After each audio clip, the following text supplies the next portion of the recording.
assino na internet como Booby Trap ou LTDA Taíde e eu faço quadrinhos desde 2013. Bom, eu sempre gostei de desenhar, sempre li quadrinho desde criança, especialmente Turma da Mônica, que acho que todo mundo leu, mas ninguém tão obcecado quanto eu, assim. Eu ia pra casa dos amiguinhos pra ler o gibi deles, não era pra brincar, eu ficava ignorando eles e lendo gibizinho. Acontece que na época eu não via ilustração e quadrinho como profissão, eu não tinha nenhum exemplo disso e eu não fui muito incentivada a perseguir isso como uma carreira.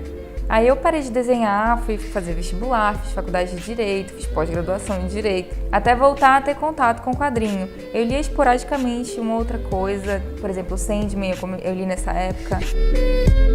E foi incrível, assim, só que eu só vinha fazer quadrinho mesmo, de novo, com seriedade, no final de 2013, quando eu entrei em contato com páginas de quadrinista brasileiro.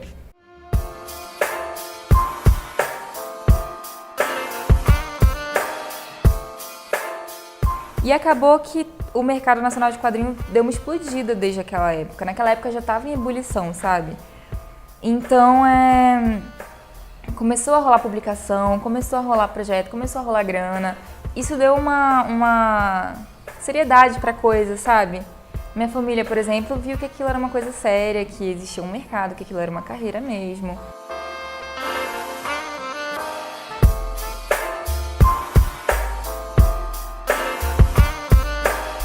Olha, no primeiro evento grande que eu fui, eu senti que eu não fui levada muito a sério com os meus quadrinhos. Rolou cantada, mas também rolaram contatos muito legais. E também existe um lance que tá ficando muito nítido nas premiações e nos eventos, que é a falta de nomeada mulher. A crítica especializada também. E tá ficando feio, porque justamente por causa dessas iniciativas de apoio mútuo entre artista e mulher, a gente tá vendo que não é falta de produção, não é falta de qualidade. É falta de visibilidade mesmo, é falta de moral.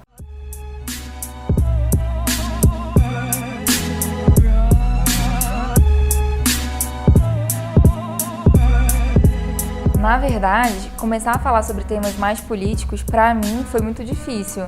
No começo eu fazia tirinhas sobre cantada na rua, ou então sobre coisas que têm sim um cunho político, mas eu fazia mais como com humor, sabe? Eu abordava de uma forma leve.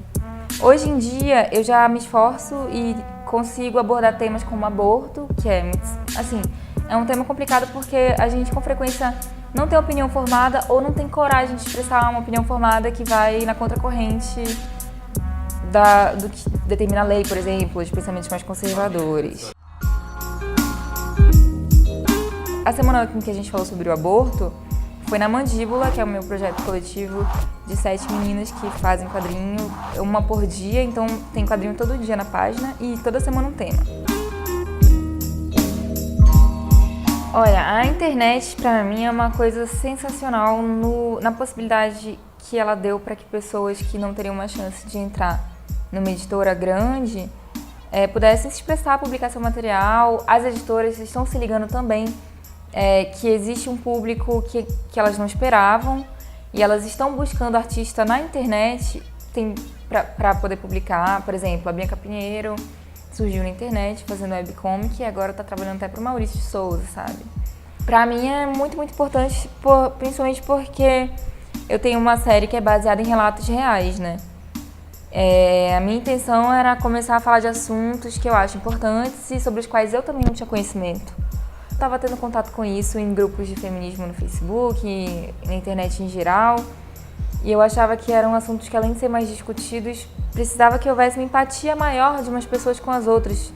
E aí eu comecei a aceitar relatos e no Facebook isso chegava direto ao meu público e eles me respondiam na hora com todo tipo de relatos sobre vivências diferentes de femininas, mulheres negras, mulheres gays, mulheres trans, tudo.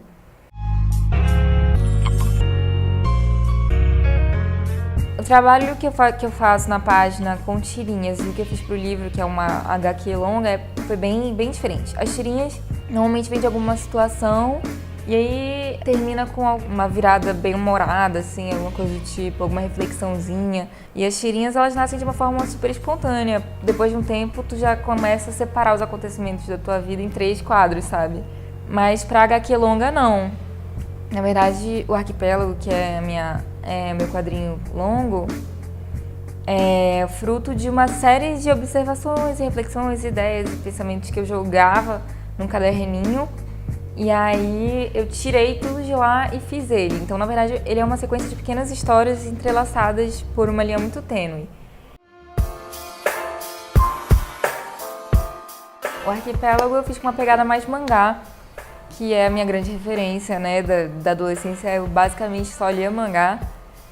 E hoje em dia eu tenho mais referência de comics, então eu tenho mais interesse em outras coisas, assim, estilisticamente falando. Cara, eu nunca tinha feito uma HQ longa, a minha HQ mais comprida tinha 12 páginas, e era um quadro por página. Tá rolando sim, trabalhar com quadrinho hoje em dia é uma realidade, tem muita editora nova no mercado, e além de editora tem as possibilidades de financiamento coletivo, que às vezes são até mais sedutoras do que a editora. Mas esse espaço está cada vez mais amplo e eu acho que o papo é correr atrás de fazer o que gosta, porque a gente acaba achando um meio, né? É ralado, não vou dizer que não é. É bem complicado, mas dá pra se realizar dentro disso.